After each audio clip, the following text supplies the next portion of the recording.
ഇങ്ങനെ ഒരു അടി അടിച്ചിരുന്നെങ്കിൽ അത് അവിടെ കൊണ്ട് തീർന്നേനെ. പക്ഷേ അവിടെയാണ് സ്പാർക്ക്. ഞാൻ BDSന് ആദ്യം പോയത് പുഷ്പഗിരി മെഡിക്കൽ കോളേജിലാണ് ഞാൻ ആദ്യം പോയത്. പക്ഷേ അത് ഞാൻ തോറ്റുപോയി. പിന്നെ കൂടുതൽ ചോദ്യങ്ങൾ വരത്തില്ലല്ലോ.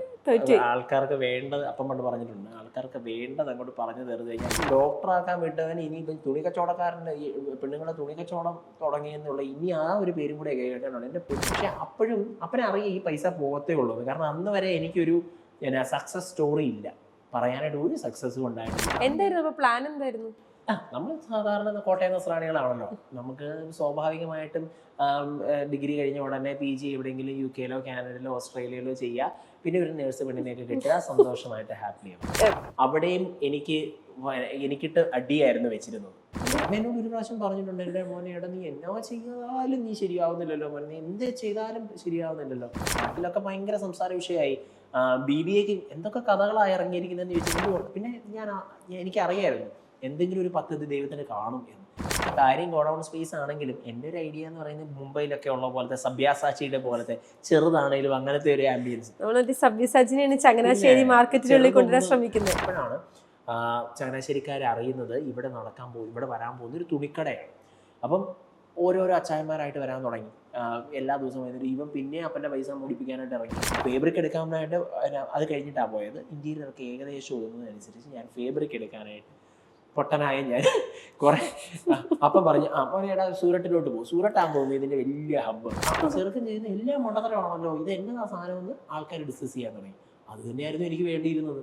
അതായത് ആൾക്കാരുടെ മനസ്സിൽ പതിയും. കുറ്റം പറയാൻ വേണ്ടിയിട്ടാണേലും ആൾക്കാരത് പറയുമ്പോൾ ഭയങ്കരമായിട്ട് ഇത് കൊള്ളുന്നത് ഡോക്ടറാകാൻ വിട്ടതല്ലേ. അപ്പം അത് കേൾക്കുമ്പോഴത്തേനും നമുക്കൊരു വിഷമം. അമ്മേനെ അപമാനിക്കുന്നത് നമുക്ക് അങ്ങോട്ട് സഹിക്കത്തില്ല. അപ്പനെ അമ്മയും നാണം കെടുത്തിയ ആൾക്കാരുടെ എല്ലാവരുടെയും മുന്നിൽ ഇന്ന് അവർ അഭിമാനത്തോടെ എൻ്റെ പേരിൽ തന്നെ നിൽക്കുന്നുണ്ട്. അതിനേക്കാളും കൂടുതലൊന്നും ജോയലിന്റെ അപ്പനായിട്ട് നിൽക്കുന്നുണ്ടല്ലേ. അതിനേക്കാളും കൂടുതലൊന്നും ഇനി ജന്മത്തിൽ നേടിക്കൊടുക്കാനില്ല എനിക്ക് കിട്ടാൻ. എൻ്റെ അമ്മയുടെ ഭാഷയെ പറഞ്ഞ കടിഞ്ഞൂൽ പൊട്ടൻ. അങ്ങനെ ഒരു സാധനമാണ് ഞാൻ. അങ്ങനെ സാരികൾ കോവിഡിന്റെ സമയം എനിക്ക് ഭയങ്കര എൻ്റെ ടേണിംഗ് പോയിന്റ് ആവുന്നത് കോവിഡിന്റെ സമയം. ശരിക്കും എന്നെ തകർക്കാനായിട്ടുണ്ടായിരുന്ന ഒരു സാധനം ഉണ്ടായിരുന്നു. പക്ഷെ അവിടെയാണ് നമ്മളൊരു ഓപ്പർച്യൂണിറ്റി കണ്ടുപിടിക്കുന്നത്. കറക്റ്റ് 5ാമത്തെ വർഷം 5 നിലയുള്ള ഈ ഫ്ലോറിലേക്ക് ഇപ്പൊ കാണുന്ന MC റോഡിലെ ഫ്ലോറിലേക്ക് മെയിൻ റോഡ് സൈഡില് 5 നിലയുള്ള. ഇനി എത്ര എംപ്ലോയീസിൽ എത്തി നിൽക്കുന്നു? ഇത് 125 125 എംപ്ലോയീസ് ഉണ്ട് നമ്മുടെ 5 നിലയിലായിട്ട്. പണ്ട് നമ്മളെ കളിയാക്കിയിരുന്ന ആൾക്കാരൊക്കെ ഇപ്പം നമ്മുടെ സ്റ്റോറി വരുമ്പോഴത്തേനും പിന്നെ എൻ്റെ ഫ്രണ്ടാണെന്ന് എത്ര അഭിമാനപൂർവ്വമാണ് പറയുന്നതെന്ന് അറിയാം. അപ്പം അതൊക്കെ നമുക്ക് ഭയങ്കര വേറെ ഒരു കാര്യമാണ്.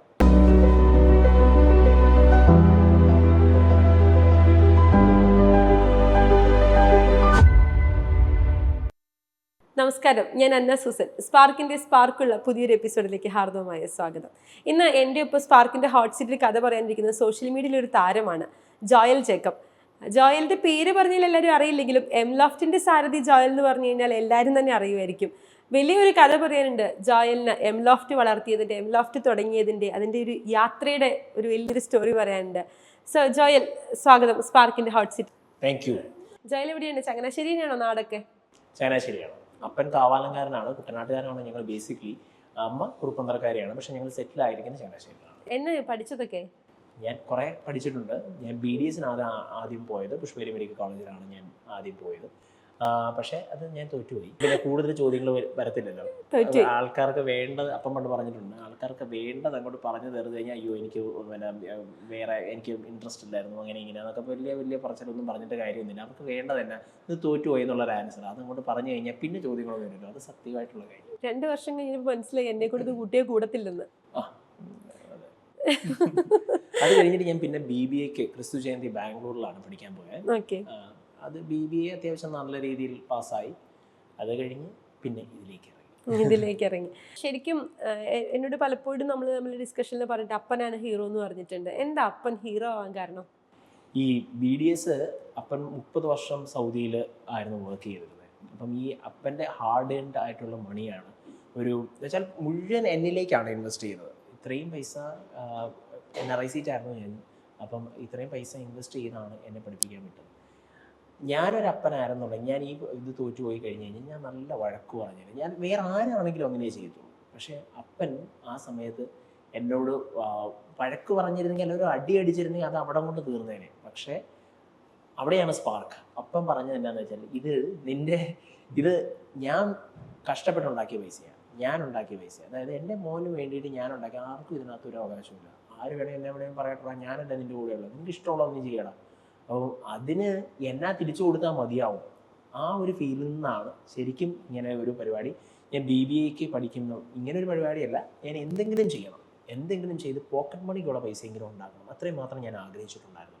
അങ്ങനെയാണ് BBAക്ക് പഠിക്കുന്ന സമയത്ത് ഈ ഒരു ബിസിനസ്, തുണിക്കച്ചവടം. അമ്മയുടെ ഭാഷയെ പറഞ്ഞ തുണിക്കച്ചവടം, അമ്മയുടെ ഭാഷയെ പറഞ്ഞ തുണിക്കച്ചവടം, എൻ്റെ കൂട്ടുകാരുടെ ഭാഷയെ പറഞ്ഞു കഴിഞ്ഞാൽ എന്നെ ജൗളി ജോയൽ, ജൗളി കച്ചവടം. എങ്ങനെയത് വീട്ടുകാർ നോക്കിക്കൊണ്ട് BDSന് വിട്ട കൊച്ച് തിരിച്ചു വന്ന് BBAക്ക് പോയി അവിടുന്ന് തുണിക്കച്ചവടം തുടങ്ങിയേക്കുന്നു? അല്ല, ഞാൻ ഈ തുണിക്കച്ചവടത്തിന്റെ കാര്യത്തെ പറ്റി ഒന്നും എൻ്റെ മനസ്സിൽ ഓർക്കുന്നില്ലല്ലോ. ഞാൻ സ്വാഭാവികമായിട്ടും അവിടെ ഏതെങ്കിലും ഒരു കഫേയിലോ എവിടെയെങ്കിലും പാർട്ട് ടൈം ആയിട്ട് കയറുന്നു, അവിടെ നിന്നുള്ള ചെറിയ പൈസ, അങ്ങനെയൊക്കെയാണ്. പക്ഷെ നമുക്ക് നല്ല ഇംഗ്ലീഷ് ആണല്ലോ, ഇവിടുന്ന് ഈ ബാംഗ്ലൂരിയൻ ആയിട്ടുള്ള ആൾക്കാരുടെ കൂടെ നമുക്ക് പിടിച്ച് നിൽക്കാൻ പറ്റത്തില്ല. എനിക്ക് കിട്ടിയില്ല ജോലി. അപ്പം പിന്നെ ഞാൻ ആലോചിച്ചപ്പോൾ എന്ത് ചെയ്യാൻ പറ്റും എന്ന് ആലോചിച്ച് നോക്കിയപ്പോഴത്തേനാണ് സെലക്ഷൻ ഒരു സ്കില്ലുണ്ട് എനിക്ക്. എനിക്കൊരു ഒറ്റ പെങ്ങളേ ഉള്ളൂ, അമ്മു. ഞങ്ങളൊരു 7 വയസ്സ് ഗ്യാപ്പുണ്ട്. പക്ഷെ എനിക്ക് അവള് മോളെ പോലെയാണ്. അപ്പം അമ്മുക്കുട്ടി ഇപ്പോഴും പറയാറുണ്ട്, അച്ചാച്ച അപ്പനെ പോലെയും അപ്പൻ ആങ്ങളെ പോലെയാണ്. അപ്പം അങ്ങനെയാണ്. എന്താ വെച്ചാൽ അവളുടെ എല്ലാ സാധനങ്ങളും ഇന്ന് വരെ അവള് സ്വന്തമായിട്ടൊന്നും മേടിച്ചിട്ടില്ല.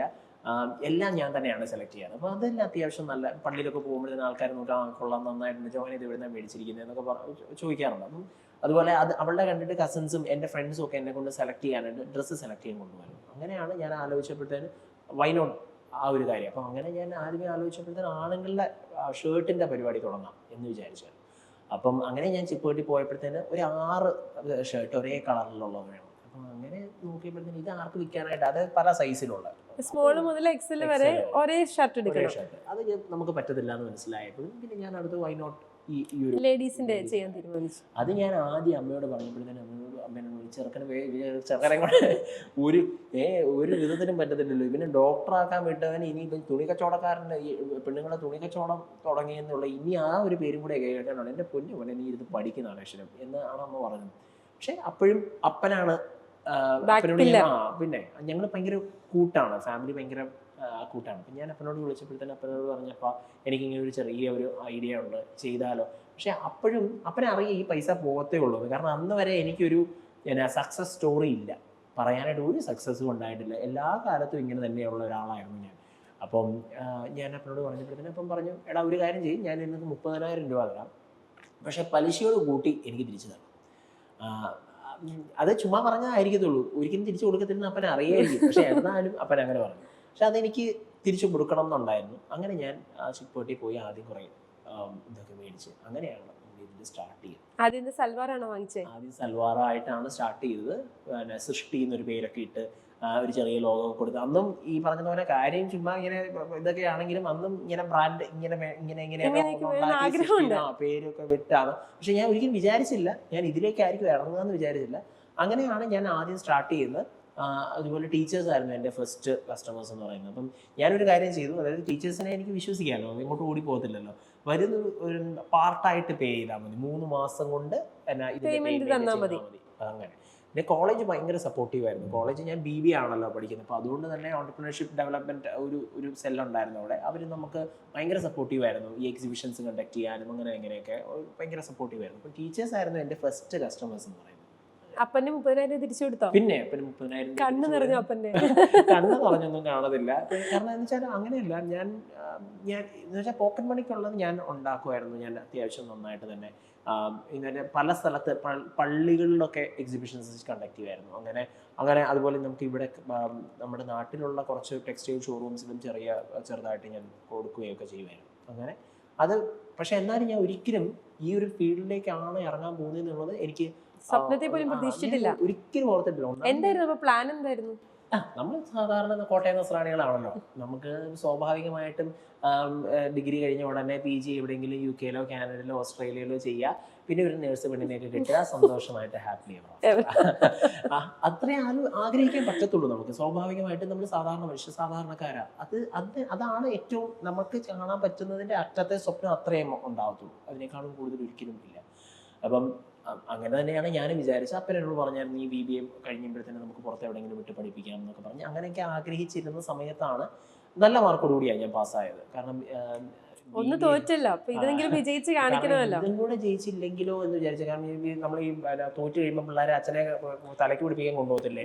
അതുപോലെ BDS തോറ്റ് കഴിഞ്ഞപ്പോഴത്തേന് അമ്മ ഭയങ്കര പ്രാർത്ഥനക്കാരി. അപ്പോൾ അച്ഛൻ്റെ ഒരു തലയ്ക്ക് പിടിപ്പിക്കാനായിട്ട് പോയപ്പോഴത്തേന് അച്ഛൻ പറഞ്ഞു ഇവൻ്റെ ഇതിനെ എഡ്യൂക്കേഷനെ എഫക്ട് ചെയ്യുന്ന ഒരു പൈശാചിക പോലുണ്ട്. അത് സത്യമായിരുന്നു കേട്ടോ. പിന്നെ ഞാൻ MBA-ക്കൊന്നും പോകാൻ പറ്റിയിട്ടില്ല എനിക്ക്. അത് പക്ഷേ ഞാൻ BBA ഞാൻ പാസ്സായി. അപ്പം ഞാൻ BBA പഠിക്കുമ്പോഴത്തേന് എൻ്റെ ആഗ്രഹം എന്താണെന്ന് വെച്ചാൽ ഇതും ഞാൻ പാസ്സായില്ലെങ്കിലോ എന്ന് വിചാരിച്ചിട്ട് കുത്തിയിരുന്ന് പഠിക്കുന്നു. ഇപ്പം എൻ്റെ കൂട്ടുകാർ പറയും, എടാ പെമ്പിള്ളാർ പോലും ഇങ്ങനെ ഇരുന്ന് പഠിക്കത്തില്ല. പരീക്ഷയുടെ സമയത്ത് അറ്റ്ലീസ്റ്റ് ബാക്കിയുള്ളവരെല്ലാവരും ഇങ്ങനെ എല്ലാ പരിപാടികൾക്കും ഇറങ്ങുമ്പോഴത്തേക്കും ഞാനതൊന്നും ചെയ്തിട്ടില്ല എന്നല്ല കേട്ടോ. ഞാൻ എല്ലാ പരിപാടികൾക്കകത്തും ഉണ്ടായിരുന്നു. പക്ഷെ എന്നാലും പരീക്ഷയുടെ സമയത്ത് ഞാൻ കുത്തിയിരുന്നു പഠിക്കും. നല്ല മാർക്കോടുകൂടി തന്നെ ഞാൻ പാസ്സായത്. അപ്പം ഞാൻ പുറത്തേക്ക് പോവാം എന്നൊക്കെ വിചാരിച്ച് ഇങ്ങനെ ഇരുന്ന സമയത്താണ് ഞാൻ IELTS-നൊക്കെ ജോയിൻ ചെയ്തു. അപ്പം എൻ്റെ കൂട്ടുകാർ പറഞ്ഞ് നമുക്ക് നാട്ടിൽ നിന്ന് പഠിക്കാം. അപ്പം ഞാനാണ് അവന്മാരോട് പറഞ്ഞത് നമുക്ക് കാനഡയ്ക്കോ അവിടെ എല്ലാം പോയി അവിടെ നിന്ന് പഠിക്കുകയാണെന്നുണ്ടെങ്കിൽ നമുക്ക് ജോലി അങ്ങനെയൊക്കെ ചെയ്യാമെന്നൊക്കെ വിചാരിച്ച് അവസാനം ഞാൻ നാട്ടിലും അവന്മാരെല്ലാം പുറത്തു പോയി. ഇപ്പൊ നാട്ടിൽ എൻ്റെ കൂട്ടുകാരും ഇല്ല. ഞാൻ മാത്രമേ എൻ്റെ കൂട്ടുകാരിലുള്ളൂ. അപ്പം ഞാൻ ഈ പറഞ്ഞ പോലെ MBA-ക്ക് അഡ്മിഷൻ എടുത്തു. MBA-ക്ക് അഡ്മിഷൻ എടുത്ത സമയത്താണ് അപ്പം എൻ്റെ ജോലിക്ക് ഒരു ചെറിയ പ്രശ്നം എന്ന് വെച്ചാൽ ഞാൻ MBA പുറത്ത് ചെയ്യണം എന്ന് വിചാരിച്ചു. പക്ഷെ അപ്പൻ വെക്കേഷൻ വന്ന സമയമായിരുന്നു. അപ്പം സാന്റാ മോണിക്ക അറിയായിരിക്കുമല്ലോ. സാന്റാ മോണിക്കനും സാൽവെമോരയിലും ഒക്കെ പോയി പള്ളിയിലൊക്കെ പോയി പ്രാർത്ഥിച്ച് ഞാൻ തിരിച്ചു വന്നിരുന്ന സമയത്ത് അപ്പൻ നമ്മൾ ഭക്ഷണം കഴിക്കുന്ന എല്ലാവരും ഒരുമിച്ചിരുന്ന ഭക്ഷണം കഴിക്കുന്നത്. അപ്പം അപ്പൻ എന്നോട് പറഞ്ഞു, മോനെ 30 വർഷം അപ്പം പുറത്തായിരുന്നു, സൗദിയിലായിരുന്നു. എടാ ഇത്രയും നാളും ഞാൻ ഇത് കഴിഞ്ഞിട്ട് ഞാൻ തിരിച്ചു വരുമ്പോഴത്തേന് നീ കൂടെ ഇല്ല എന്നുണ്ടെങ്കിൽ എൻ്റെ ജീവിതം കൊണ്ട് എൻ്റെ ഒരു സെയിം സാധനം തന്നെയല്ലേ, അപ്പൻ ചെയ്ത സാധനം തന്നെ ഞാൻ വീണ്ടും ചെയ്യുന്നത്. നിനക്ക് പോണോടാ, പിന്നെ നിന്റെ ഇഷ്ടം, നീ എവിടെയാണോ, ഞങ്ങൾക്കൊരു മോനേ ഉള്ളൂ, അപ്പം സ്വാഭാവികമായിട്ടും നീ എവിടെയാണോ അവിടെയാണ് ഞാൻ. അപ്പൊ അപ്പം തന്നെ പറഞ്ഞ് ഞാൻ ഇങ്ങോട്ടും നിങ്ങൾ പോകത്തേ ഉള്ളൂ, ചങ്ങനാശ്ശേരി വിട്ട് ഞാൻ ഇങ്ങോട്ടും ഇല്ല. അത് അങ്ങനെയാണ്. അന്നേരം ഞാൻ അന്ന് രാത്രി ഞാൻ ശരിക്കിരുന്ന് ആലോചിച്ചു. ഞാൻ ആലോചിച്ചപ്പോഴത്തേന് ഇനിയിപ്പോൾ എന്നാ സൗഭാഗ്യം എനിക്ക് കിട്ടിയാലും ഞാൻ ഓർത്തു പോകുന്നില്ല, ഞാൻ നാട്ടിൽ നിന്ന് തന്നെ പഠിക്കാമെന്ന് വിചാരിച്ചു. അപ്പന് വേണ്ടി. കാരണം ഞാൻ അത്ര എങ്ങനെ ചെയ്യണ്ടേ എന്ന് വിചാരിച്ചിട്ടാണ് ഞാൻ ഓർത്തു വേണ്ട എന്ന് വിചാരിച്ച് ഞാൻ ക്രിസ്തു ജയന്തി ഞാൻ പഠിച്ച കോളേജിൽ തന്നെ MBA-ക്ക് അഡ്മിഷൻ. അപ്പോൾ ആ അഡ്മിഷൻ എടുത്ത സമയത്താണ് അപ്പൻ്റെ ജോലിക്കൊരു ചെറിയ പ്രശ്നമായി. പ്രശ്നം എന്ന് പറഞ്ഞു കഴിഞ്ഞാൽ അപ്പന് ഭയങ്കര പ്രഷർ കൂടുന്ന പോലെ. അപ്പം ഇങ്ങനെ ഇത് ചെയ്യുന്നത് കണ്ടപ്പോഴത്തേന് ഞങ്ങൾ ഓർത്ത് എന്തെങ്കിലും പരിപാടി ആയിട്ട്, കാരണം ഗൾഫുകാരുടെ അങ്ങനെയാണല്ലോ, എല്ലാ പ്രാവശ്യവും അപ്പം പോകുമ്പോൾ പറയും ഇനിയില്ല, ഈ പോക്കോടുകൂടി നിർത്തുക. പക്ഷെ 30 വർഷം കണ്ടിന്യൂ. അതെ തിരിച്ചു വന്നാൽ നമുക്ക്, പക്ഷേ എന്ന് അപ്പൻ്റെ ജോലി നിർത്തുന്നോ അന്ന് മുതൽ പിന്നെ അങ്ങോട്ട് നമുക്ക് ഒന്നുമില്ല, എന്നാ ചെയ്യണമെന്നൊട്ട് അറിയത്തുമില്ല. പക്ഷെ നമ്മൾ അത്രയും സമയത്ത് നല്ലൊരു ലെവലിലായിരിക്കുമല്ലോ കഴിയുന്നത്. പിറ്റേ ദിവസം നമുക്കൊന്നും കാണത്തില്ല. അപ്പൻ എന്ന് ജോലി നിർത്തുന്നു അന്ന് വരെ നമുക്ക് ആ സാധനമുള്ളൂ. ആരും നമ്മളെ സഹായിക്കാനും ഉണ്ടാകത്തില്ല. എല്ലാരും ചോദിക്കും 30 വർഷത്തെ പ്രവാസം കൊണ്ട് ഇവൻ ഉണ്ടാക്കിയതൊക്കെ എന്തെന്ന് ചോദിക്കത്തുള്ളൂ. ഇത്രയും നാളും ആർഭാടമായിട്ട് ജീവിച്ചു. ആർഭാടം ഒന്നും പറയാൻ പറ്റത്തില്ല, അത്യാവശ്യം നല്ലതായിട്ട് ജീവിക്കാനുള്ള ഒരു സാഹചര്യം ഉണ്ടായിരുന്നു. അങ്ങനെ തന്നെയാണ് ജീവിച്ചത്. പക്ഷെ അപ്പന് പണി ഇല്ലാതായി കഴിഞ്ഞാൽ അന്ന് മുതൽ നമുക്ക് ഇതാവും. അപ്പം ഞങ്ങൾ ആലോചിച്ചു എന്തെങ്കിലും ഒരു ചെറിയ പരിപാടിയായിട്ട് തുടങ്ങിയിട്ട് വരാം.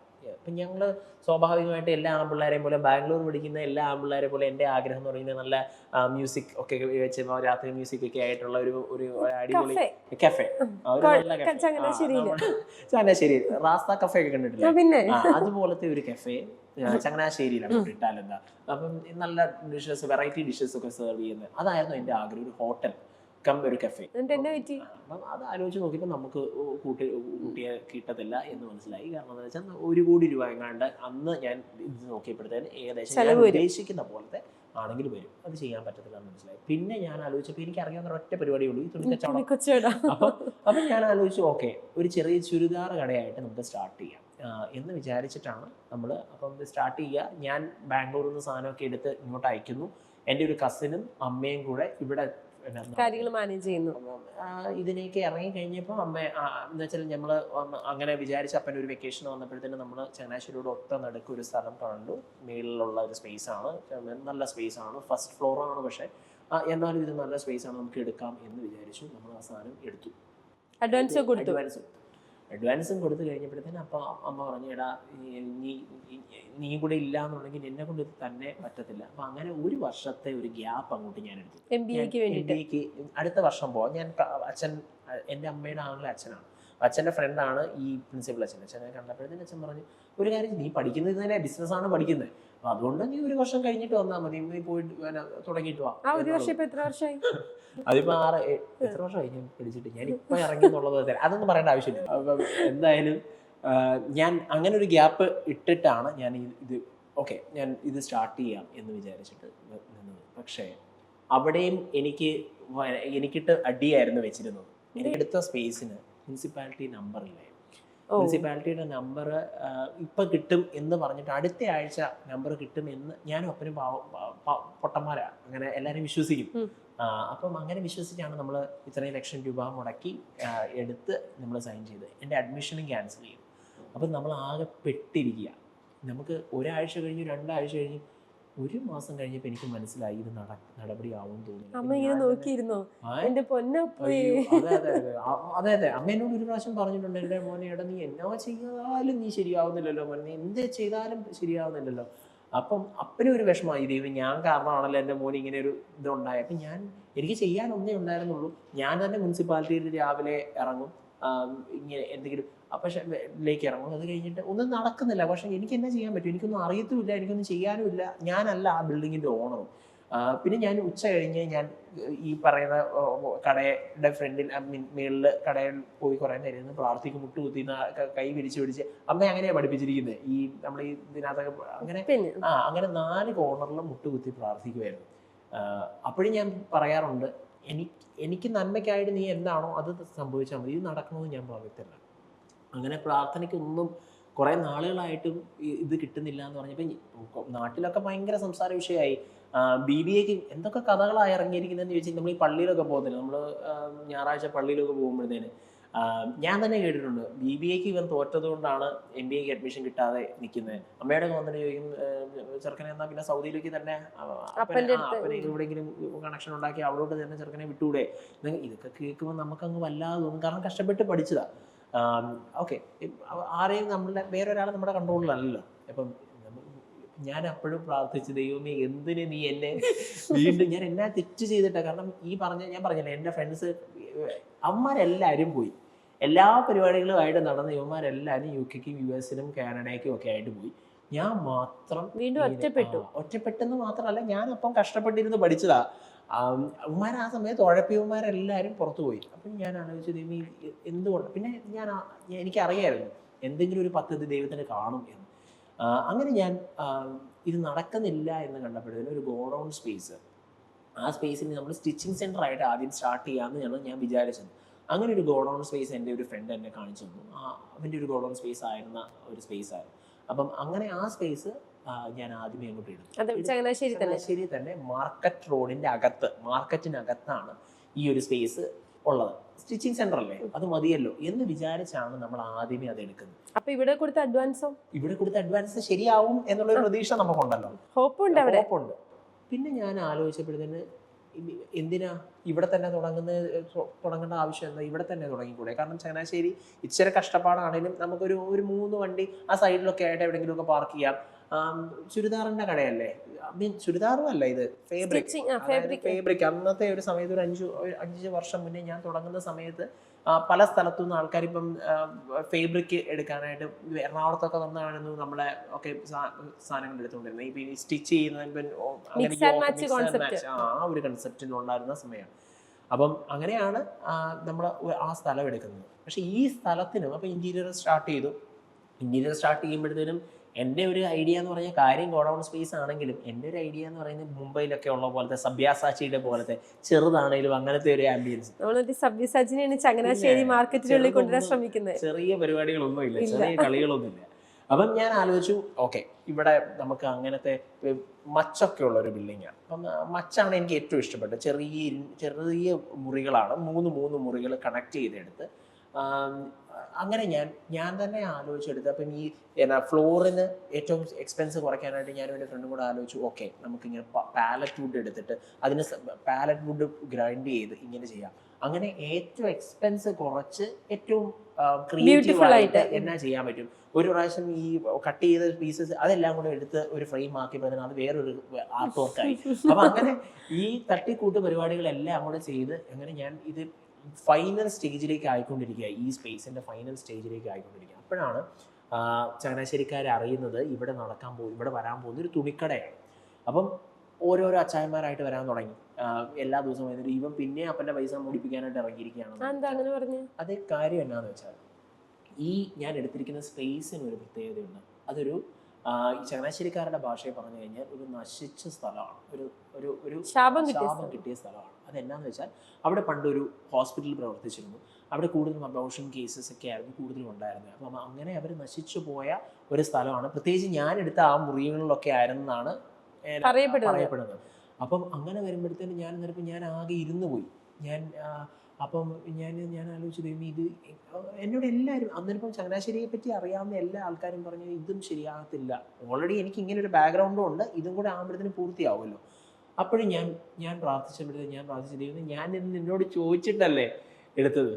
അപ്പം എൻ്റെ മനസ്സിൽ പറഞ്ഞു ഇത് തുടങ്ങാൻ എനിക്ക് പറ്റിയിട്ടുണ്ടെങ്കിൽ എനിക്കിത് ചെയ്യാൻ പറ്റും എന്നുള്ള ഒരു ശക്തി എനിക്കുണ്ടായിരുന്നു. എന്തായാലും ഞാൻ രണ്ടും കൽപ്പിച്ചു. ഞാൻ മുന്നോട്ട് പോയി. ഞാൻ ഫേബ്രിക് എടുക്കാനായിട്ട് അത് കഴിഞ്ഞിട്ടാണ് പോയത്. ഇന്റീരിയറൊക്കെ ഏകദേശം ഒതുങ്ങുന്നതനുസരിച്ച് ഞാൻ ഫേബ്രിക് എടുക്കാനായിട്ട് പൊട്ടനായ ഞാൻ കുറെ അപ്പം പറഞ്ഞു എടാ സൂററ്റിലോട്ട് പോകും, സൂററ്റാൻ പോകുന്നു ഇതിന്റെ വലിയ ഹബ്ബ്, സൂററ്റിലോട്ട് പോക്കോ, അവിടെ പോയി സാധനം ഞാൻ വിചാരിക്കുന്നത് അവിടെ പോകുന്നു തന്നെയാ പോകുന്നത് തന്നെയുണ്ട്. അപ്പം ഞാൻ അവിടെ പോകുന്നു, സാധനം എടുക്കുന്നു, തിരിച്ചു വരുന്നു, പിന്നെ അങ്ങോട്ട് വിറ്റ് കാശ് ഉണ്ടാക്കുന്നു. അതാണ് നമ്മുടെ ഒരു ഐഡിയ. പിന്നല്ല നമുക്ക്. അപ്പം ഞാൻ അങ്ങനെയാണ് വിചാരിച്ചത്. എനിക്കറിയത്തില്ലായിരുന്നു ഏജൻസും അങ്ങനത്തെ സംഭവങ്ങളൊക്കെ. സൂററ്റിലെത്തി അവിടെ ചെന്നപ്പോഴാണ് മനസ്സിലാവുന്നത് 1000 മാർക്കറ്റ്, ഈ ഓരോ മാർക്കറ്റിനകത്തും 1000 കട വെച്ച് അതിനകത്ത് തന്നെ ഉണ്ട്. എവിടെ പോയി നമ്മുടെ ടേസ്റ്റ് അനുസരിച്ചിട്ട് നമ്മുടെ ഒരു കേരളത്തിൻ്റെ പ്രത്യേകിച്ച് എറണാകുളം, കോട്ടയം, ഈ പത്തനംതിട്ട ഈ ഭാഗത്തുള്ള ഒരു ടേസ്റ്റ് എന്ന് പറയുന്നത് ഒരു വ്യത്യാസമുള്ള ഒരു ടേസ്റ്റാണ്. അതെപ്പോഴും എല്ലാ പേസ്റ്റൽ കളേഴ്സും ടോൺ ടു ടോൺ വർക്ക്സും അങ്ങനത്തെ സംഭവങ്ങളൊക്കെ എല്ലായിടത്തും.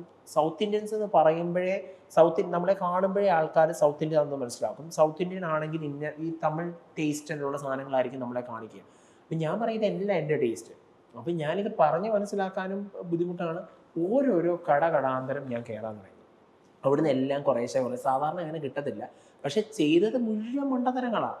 ഞാൻ ഒന്നാമത് സ്പേസ് എടുത്തിരിക്കുന്നത് ചങ്ങനാശ്ശേരി വെജിറ്റബിൾ മാർക്കറ്റിനകത്തൂടെ കയറി വരുന്ന ഒരു സ്ഥലം. അതൊന്ന്. രണ്ടാമത് ഈ ഇറങ്ങിയിരിക്കുന്ന ഒരു ഏജന്റ് പോലും ഇല്ലാതെ കടാന്തരം പോയി ഞാൻ സാധനം എടുത്തു. പക്ഷേ ഈ ദൈവം നമ്മുടെ കൂടെയാണെങ്കിൽ നമ്മുടെ ഓരോ മണ്ടത്തരങ്ങളെയും വലിയ ബുദ്ധിമാന്റെ കഴിവുകളാക്കി മാറ്റാൻ പറ്റും എന്നുള്ളതാണ്.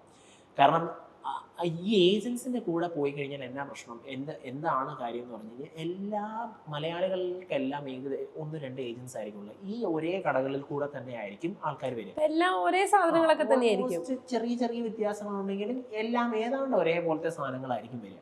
അപ്പൊ ഞാൻ ഈ ഓരോ കടാന്തരം പോയി ഓരോരോ സാധനങ്ങൾ എടുക്കുമ്പോൾ ആൾക്കാർക്കൊരു തോന്നലുണ്ടായി ഇവിടെ വെറൈറ്റി കിട്ടും. അതായത് ബാക്കി മുഴുവൻ, അതായത് എന്നാ കാര്യം എന്ന് വെച്ചാൽ ഒരു ചുരിദാർ തയ്ക്കുമ്പോഴത്തേന് 5.5 മീറ്റർ ഉള്ള ഫ്ലെയർഡ് ആയിട്ടുള്ളൊരു സാധനത്തിന് 5.5 മീറ്ററിന് 1/2 മീറ്റർ പോർഷനിലുള്ള സാധനം എംലോഫ്റ്റിൽ പോയാൽ കിട്ടും.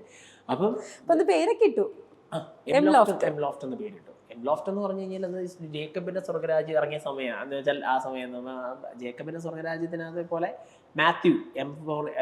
മാത്യു അപ്പന്റെ പേര് ലോഫ്റ്റ് സെറ്റപ്പ് ആണ്. അങ്ങനെ പെട്ടെന്ന് പറയാൻ പറ്റണം, അങ്ങനെ ഇട്ടൊരു പേരാണ് എംലോഫ്റ്റ്. അപ്പം എംലോഫ് ബൈ ജോയൽ ജേക്കബ് മാത്യു. അന്ന് ഈ പേരൊന്നും അങ്ങനൊന്നും ആരും ഇടുന്നില്ല. എങ്ങനെ അപ്പൊ ഈ ഒരു ഇമ്പം കിട്ടാൻ വേണ്ടിയാണ് എംലോഫ് ബൈ ജോയൽ ജേക്കബ് മാത്യു സ്വപ്നം കണ്ടേക്കുന്നത്. പിന്നെ അങ്ങനെ ഞാൻ ഇട്ട ഒരു പേരാണ്. ഇതിന് കൂടുതൽ ഞാൻ അതിന്റെ ഡിസൈനർ അല്ല ബേസിക്കലി. ഇപ്പം ഡിസൈനേഴ്സ് ആണ് സാധാരണ ഈ ലേബിൾ കൊടുക്കാറ്. പക്ഷെ ഇതിന് ഈ പേരിനൊരു ഇമ്പം കിട്ടാൻ വേണ്ടിയിട്ട് എംലോഫ് ബൈ ജോയൽ ജേക്കബ് മാത്യു. കാരണം അന്ന് ബുട്ടീക്സ് അല്ലെങ്കിൽ ഡിസൈൻസ് അങ്ങനത്തെ ഒക്കെ പറഞ്ഞിട്ട് ഇന്ന ഡിസൈൻസ്, ഇന്ന പേര്, പ്രൊഡക്ട്സ് ഡിസൈൻസ് അങ്ങനെയൊക്കെ ഉണ്ടായിരുന്നു. ഇങ്ങനൊരു പേര് അധികം ആൾക്കാർ ശ്രദ്ധയിൽപ്പെട്ടിട്ടില്ല. അപ്പം ഞാൻ വേറൊരു കാര്യം കൂടെ ചെയ്തു. ഇത് ബൊട്ടീക്കെന്നോ വേറൊരു സബ് ടൈറ്റിലും ഇതിന് കൂടുതലില്ല. എല്ലാ ഞാൻ എവിടെയൊക്കെ എന്നൊക്കെ അഡ്വർടൈസ്മെന്റ്സ് ചെയ്തിട്ട് ഇതിനകത്തെല്ലാം എംലോഫ് ബൈ ജോയൽ ജേക്കബ് മാത്യു. അത് അടുത്ത പൊട്ടത്തരം. അതായത് അന്ന് വരെ ഇത് എന്നാ സാധനം, ഫോട്ടോഗ്രാഫി പേജ് ആണോ, ഇത് വെഡിങ് പേജ് ആണോ, ഇത് എന്നാ പേജ്, ചെറുക്കൻ ചെയ്യുന്ന എല്ലാ മണ്ടത്തരമാണല്ലോ, ഇത് എന്നതാ സാധനം എന്ന് ആൾക്കാർ ഡിസ്കസ് ചെയ്യാൻ തുടങ്ങി. അത് തന്നെയായിരുന്നു എനിക്ക് വേണ്ടിയിരുന്നത്. അതായത് ആൾക്കാരുടെ മനസ്സിൽ പതിയും. കുറ്റം പറയാൻ വേണ്ടിയിട്ടാണേലും ആൾക്കാരത് പറയുമ്പോൾ എന്നതാണ് ഈ വരുന്നത് എന്നുള്ളത് ചോദിക്കുമ്പോൾ ആൾക്കാരുടെ മൈൻഡിൽ അത് വരും. അത് തന്നെയായിരുന്നു എനിക്ക് വേണ്ടത്. അത് നടന്നു കറക്റ്റായിട്ട് തന്നെ. എന്നോട് കുറേ ആൾക്കാർ പറഞ്ഞു ഇത് ഐ മീൻ പ്രിന്റ് ചെയ്ത ഈ മറ്റേ ഹോർഡിങ്ങിന്റെ പ്രിന്റ് ചെയ്യാൻ പോയ അവർ വരെ പറഞ്ഞു ഇതിൽ എഴുതി വെക്കണ്ടേ സൽവാർ, പിന്നെ ഇത് ലെഹങ്ക, ഗൗൺ അങ്ങനെ എഴുതി വെക്കണ്ടേ, നല്ലല്ലേ ആൾക്കാർക്ക് മനസ്സിലാവുന്നു. പക്ഷെ ഞാൻ ഉദ്ദേശിച്ച സാധനം കറക്റ്റായിട്ട് തന്നെ ഭരിച്ചു എന്നുള്ളതാണ്. അപ്പം സൂററ്റിലേക്ക് പോയപ്പോഴും ഇങ്ങനെ തന്നെ നമുക്ക് വെറൈറ്റി കിട്ടി. അപ്പൊ എല്ലാരും പറഞ്ഞു തുടങ്ങി ചങ്ങനാശ്ശേരി ചെന്നൊരു വെറൈറ്റി കട ഉണ്ടല്ലേ. ചങ്ങനാശ്ശേരിയിൽ ഇതെന്ന് പറഞ്ഞാൽ നമ്മൾ നേരെ നോക്കിയാൽ കാണുന്നൊരു കടയല്ല. ഇത് കണ്ടുപിടിച്ച് കയറി വരണം. അങ്ങനെ വന്നാലേ ഈ കട കാണാൻ പറ്റത്തുള്ളൂ. ഇപ്പം വെറൈറ്റി ശരിക്കും ഇഷ്ടപ്പെടുന്ന ആൾക്കാർ ഇച്ചിരി കഷ്ടപ്പെട്ടാലേ നമ്മുടെ ഈ സ്റ്റോറി വന്ന് എത്തത്തുള്ളൂ. അങ്ങനെയാണ് ഇതിന്റെ ഒരു കാര്യം. ഇടുക്കിക്കാരിയല്ലേ? ഇടുക്കിയിൽ നിന്ന് ഒരു അച്ചായം വന്നു. അത് കഴിഞ്ഞ സാരിയിലേക്ക് ഞാൻ വരാൻ കേട്ടോ. ഒരു ദിവസം മന്ത്രകോടി എടുക്കാനായിട്ട് ഇടുക്കിക്കാരനൊരു അച്ചായം വന്നു. വെള്ളയൊക്കെ ഇട്ട് ഭയങ്കര വളരെ കഷ്ടപ്പെട്ട് ബുദ്ധിമുട്ടി ഈ മനുഷ്യൻ ഇങ്ങോട്ട് കയറി വന്നപ്പോഴത്തേനും നോക്കിട്ട് നല്ല വർത്തമാനം പറഞ്ഞു, ഇതാണോ അതിൻ്റെ കട, എംലോഫ്റ്റ്, ഇത്രയും ചെറിയ കടയിലേക്ക്. കാരണം എപ്പോഴും നമ്മൾ മന്ത്രകോടി എടുക്കാൻ പോകുന്ന വലിയ കട, വിസ്താരമായ പാർക്കിംഗ്, ഭയങ്കര ഇത് അങ്ങനെ ഇങ്ങനെയെന്നൊക്കെ പറഞ്ഞിട്ടാണല്ലോ. അപ്പോൾ ഈ നോക്കുമ്പം കട നിറയെ ആളും ചെറിയൊരു വഴിയും പാർക്കിങ്ങിന് സ്പേസ് ഇല്ല. അച്ഛൻ ആകെ ഇറിറ്റേറ്റഡ് ആയതിനകത്ത് എനിക്ക് ഇതൊന്നും തോന്നാനില്ല. അതൊക്കെ കഴിഞ്ഞ് അച്ഛനെ ഏകദേശം കൂളാക്കി സാരികൾ വെച്ച് നോക്കാൻ തുടങ്ങിയപ്പോൾ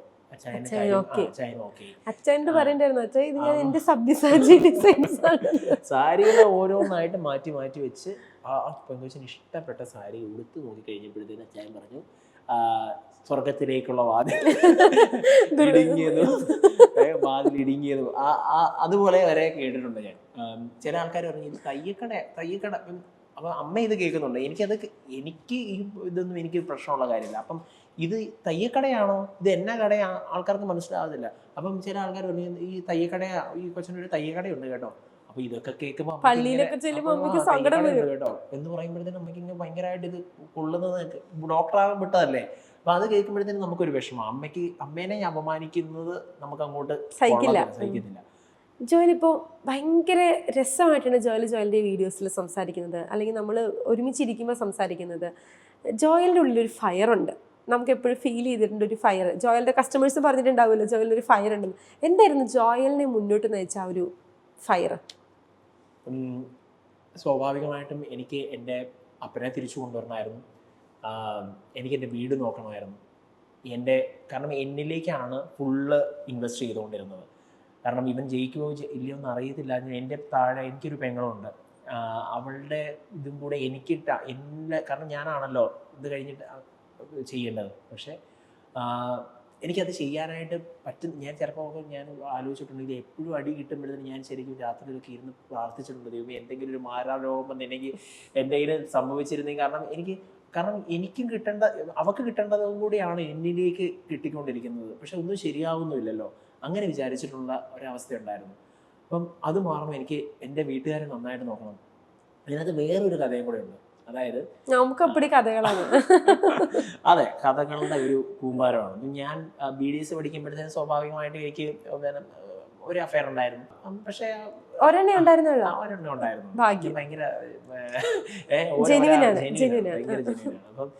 അപ്പം പുള്ളിക്കാരി നോക്കി, പക്ഷെ പറ്റിയില്ല. പക്ഷെ അതിന് ഞാൻ ഒന്നും പറയത്തില്ല, കാരണം മാക്സിമം നോക്കി. പക്ഷെ അത് ശരി എന്ന് വെച്ചാൽ ഞാൻ എന്ത് ചെയ്താൽ പാസ്സാവുന്നില്ല.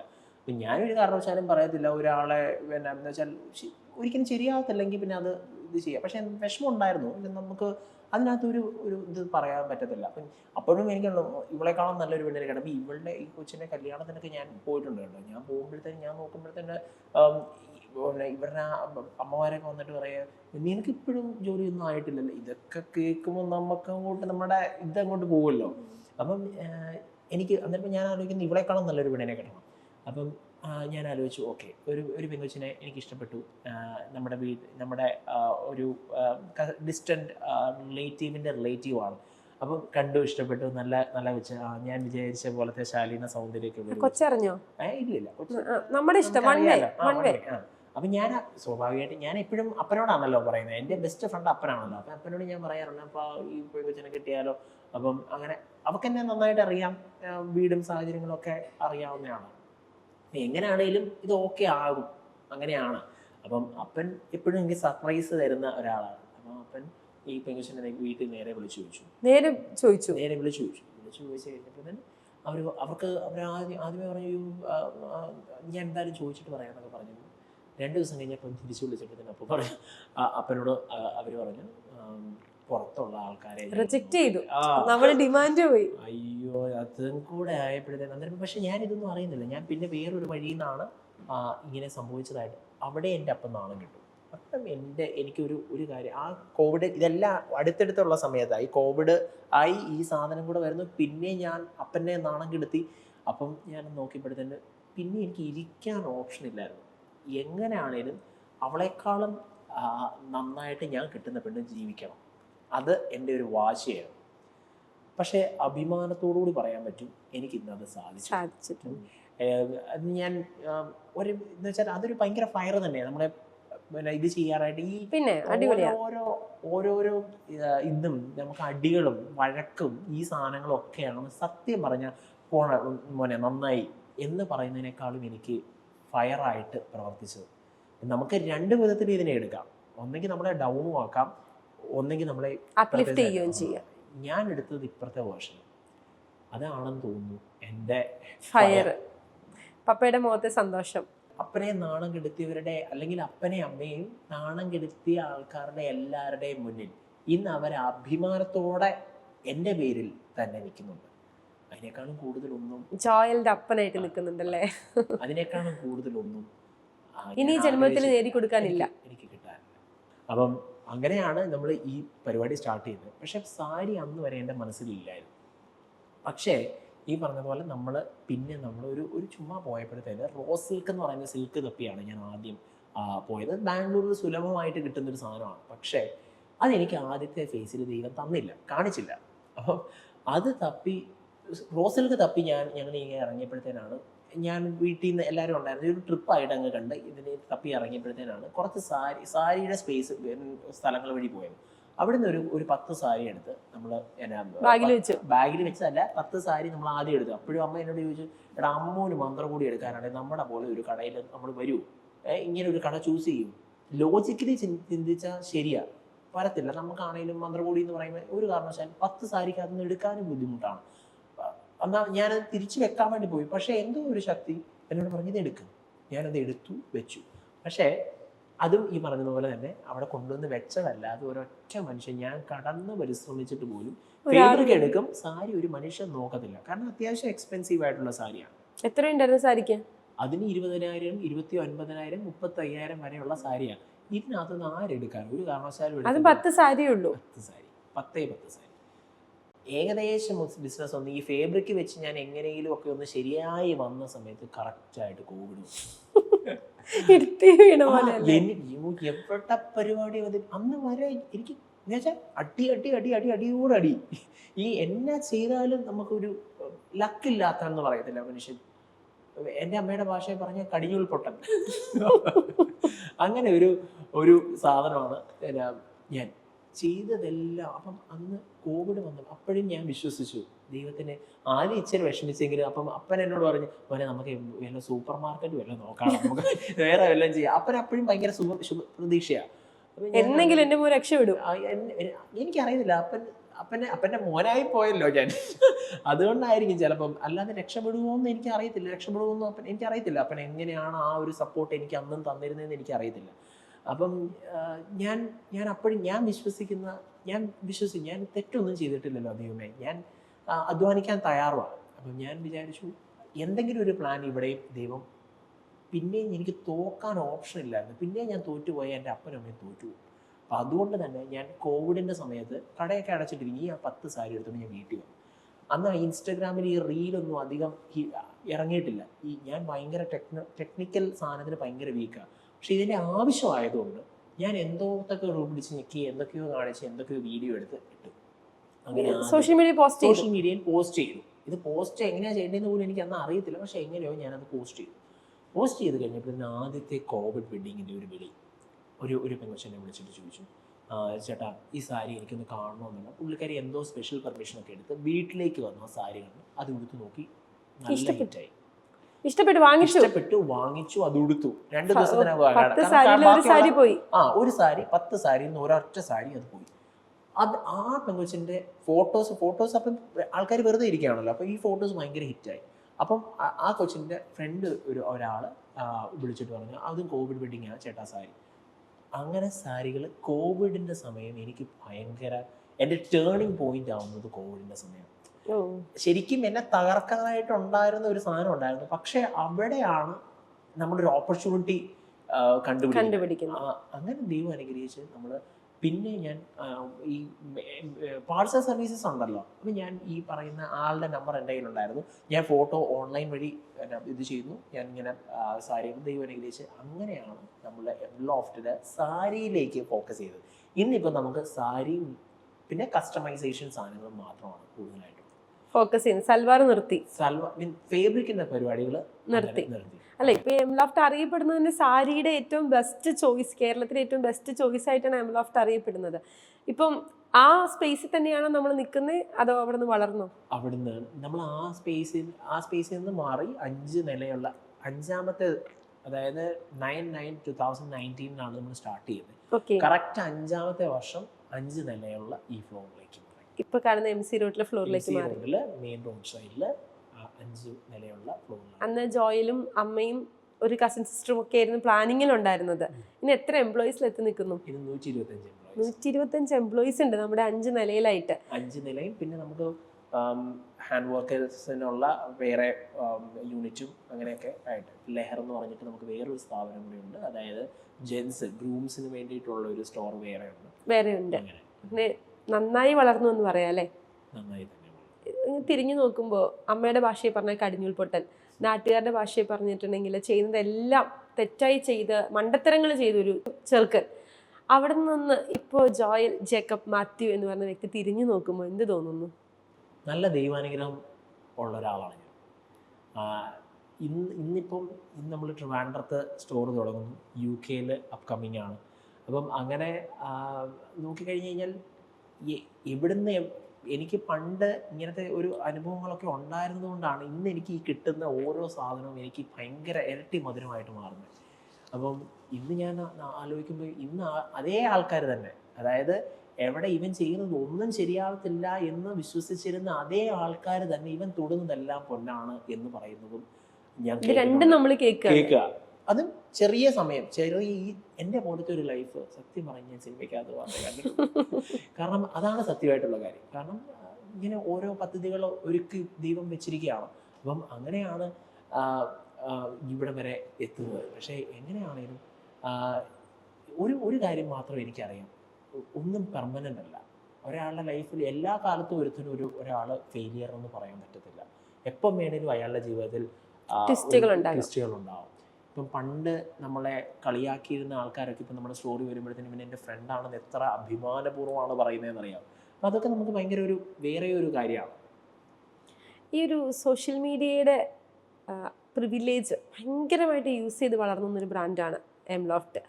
ആ ഒരു ഇപ്പോൾ ഒരുപാട് പേര് ഈ ഒരു ഫീൽഡിലേക്ക് വരുന്നുണ്ട്, അല്ലെങ്കിൽ വീട്ടിലിരിക്കുന്ന ഒരുപാട് വനിതകൾ വീട്ടിലിരുന്നുകൊണ്ട് തന്നെ ചെയ്യാൻ പറ്റുന്ന സോഷ്യൽ മീഡിയ സാധ്യതകൾ ഉപയോഗിച്ച് ഒരുപാട് കാര്യങ്ങൾ ചെയ്യുന്നുണ്ട്.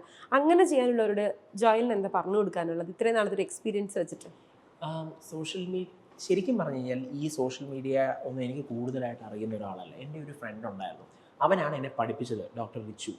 അവൻ ഡോക്ടറാണ്. അവനാണ് ഈ എഡിറ്റിങ്ങും അവനാണ് BDS ബാച്ചിലുണ്ടായിരുന്നോ? അവൻ ഡോക്ടറായി. അവൻ ഡോക്ടറായി. അവനാണ് ശരിക്കും പറഞ്ഞ എന്നെ പഠിപ്പിച്ചത് ഇങ്ങനെയാണ്. അവനാണ് ആദ്യത്തെ വീഡിയോസ് എല്ലാം എഡിറ്റും എല്ലാം ചെയ്തു തന്നുകൊണ്ടിരുന്നത്. അവന് സ്റ്റാഫ് ആണെങ്കിലും പൈസ ഒന്നും അവനൊന്നും വേണ്ട, ഞാൻ നന്നായാൽ മാത്രം മതി. അങ്ങനെ ഒരു കൂട്ടുകാരൻ എല്ലാവർക്കും ഉണ്ടാവും. അങ്ങനെ അപ്പോൾ അവൻ MBS പോയ സമയത്താണ് ശരിക്കും പറഞ്ഞാൽ എന്നെ ഈ കാര്യങ്ങളൊക്കെ പഠിപ്പിക്കുന്നത്. എനിക്ക് അറിയത്തില്ല ഈ സാധനം ചെയ്യാനായിട്ട്. അങ്ങനെ ഞാൻ പഠിച്ചാണ് ഈ സാധനം ചെയ്യുന്നത്. സോഷ്യൽ മീഡിയയുടെ എൻ്റെ ഒരു സാധനം എന്താണെന്ന് വെച്ചാൽ, അന്ന് എനിക്ക് പൈസ ഉണ്ടായിരുന്നില്ല, ഇങ്ങനെ ഒരുപാട് എഡിറ്റ് ചെയ്യാനും പൈസ ഉണ്ടായിരുന്നില്ല, ഒരുപാട് സാധനങ്ങൾ. B genuine. എൻ്റെ ഒരേ ഒരു സാധനം മാത്രമേ ഉള്ളൂ, ജെനുവിൻ.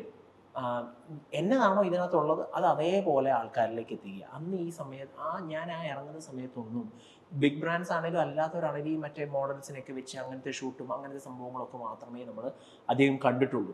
പക്ഷെ ഞാൻ എന്നാ ചെയ്തെന്ന് പറഞ്ഞാൽ നേരെ ഓപ്പോസിറ്റ്. ശരിയായിട്ടുള്ള ബ്രൈഡ്സിൻ്റെ ഫീലിങ്സ്, അവരുടെ അപ്പൻ്റെയും അമ്മയുടെയും ഫീലിങ്സ്, അവരിട്ടാൽ എങ്ങനെ ഉണ്ടാവും, വലിയ അങ്ങേയറ്റത്തെ മോഡൽ ഫീച്ചേഴ്സ് ഉള്ളവരല്ലാതെ ആൾക്കാരിട്ടാലും അത് ആൾക്കാർ ശരിയായിട്ട് അക്സെപ്റ്റ് ചെയ്യും.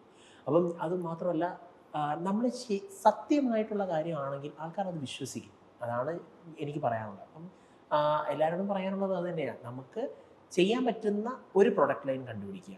അതിനകത്ത് നമുക്ക് ഫുള്ളായിട്ട് നമ്മൾ ഇഷ്ടപ്പെട്ട് ജോലി ചെയ്യും. ഇഷ്ടപ്പെട്ട് നമുക്ക് എൻ്റെ വൈഫ് പറയാറുണ്ട്, എന്നെ കൊണ്ടുപോയി എംലോഫിലേക്ക് വിട്ട് കഴിഞ്ഞ് ഞാൻ ചാകാറായിരിക്കുകയാണ് ഞാൻ പുനർജീവിക്കുന്നത്. ശരിയാണെന്ന് തോന്നുന്നു. ഞാൻ ഇഷ്ടപ്പെട്ട് ചെയ്യുന്ന ജോലിയാണ്. അതൊരു ജോലിയായിട്ടേ എനിക്ക് തോന്നാറില്ല. എത്ര പനിയാണെങ്കിലും എനിക്ക് അവിടുന്ന് ഞാൻ എങ്ങനെയോ എനിക്ക് ഒന്ന് മറന്നുപോയി. ഞാൻ കസ്റ്റമേഴ്സിനെ കാണുമ്പോൾ എല്ലാം മറക്കുമല്ലേ? കസ്റ്റമേഴ്സിനെ കാണുമ്പോൾ, തുണി കാണുമ്പോൾ എനിക്ക് സാക്രാന്തമാണ്. അപ്പം നമുക്ക് ഇഷ്ടപ്പെടുന്നൊരു ജോലി ആയിരിക്കണം അത് നമ്മൾ ജെനുവിനായിട്ട് ചെയ്യണം. പിന്നെ അത്രയും ചെയ്യാനായിട്ട് അത്രയും എനിക്ക് അറിയാവുന്നതായിട്ടോ ഉള്ളൂ. എനിക്ക് കൂടുതൽ പറഞ്ഞു കൊടുക്കാനൊന്നും അറിയില്ല. പക്ഷേ ജോയൽ വളരെ സക്സസ്ഫുള്ളി മുന്നോട്ട് പോകുന്നൊരു ബ്രാൻഡാണ്. ഇനിയും ഒരുപാട് സ്ഥലങ്ങളിലേക്ക്, ട്രിവാൻഡ്രത്തേക്കും കൊച്ചിയിലേക്കും, ലോകം മുഴുവൻ വളരട്ടെ. ഇപ്പം തന്നെ എനിക്ക് തോന്നുന്നു ജോയലിന് ലോകം മുഴുവൻ, മലയാളീസ് എവിടെയൊക്കെ ഉണ്ട് അവിടെ എല്ലാം ജോയലിൻ്റെ സാരി എടുത്ത് ഒരു ബ്രൈഡെങ്കിലും ഉണ്ടായിട്ടുണ്ടാവും. അപ്പം അതിനി വീണ്ടും വളരട്ടെ എന്ന് ആശംസിക്കുന്നു, ആഗ്രഹിക്കുന്നു, പ്രാർത്ഥിക്കുന്നു. ജോയലിൻ്റെ ഉയർച്ചയിൽ ഞങ്ങൾക്ക് ഒരു ഭാഗമാകാൻ സാധിക്കട്ടെ എന്ന് കൂടി ആഗ്രഹിക്കുന്നു. Thank you Joel. അത് ശരിയായിട്ടുള്ള കാര്യം. കാരണം ഞാൻ ഇങ്ങനെ ബിസിനസ് ഇഷ്ടപ്പെടുന്ന ഒരാളാണ്. ഇങ്ങനെ ബിസിനസ്സുകാരുടെ കഥകൾ കേൾക്കാനും കാണാനും ഒക്കെ താല്പര്യമുള്ള ഒരാളായിരുന്നു. അപ്പം ഞാൻ ആലോചിച്ചിട്ടുണ്ട് എന്തെങ്കിലും ഒരു ദിവസം ഞാൻ ആ സീറ്റിലിരിക്കും എന്ന്. പക്ഷേ ഇത് ശരിക്കും പറഞ്ഞാൽ എനിക്കൊരു ഡ്രീം കം ട്രൂ ആയിട്ടുള്ള ഒരു സ്ഥലമാണ്. മൊമെൻ്റാണ്. Thank you so much.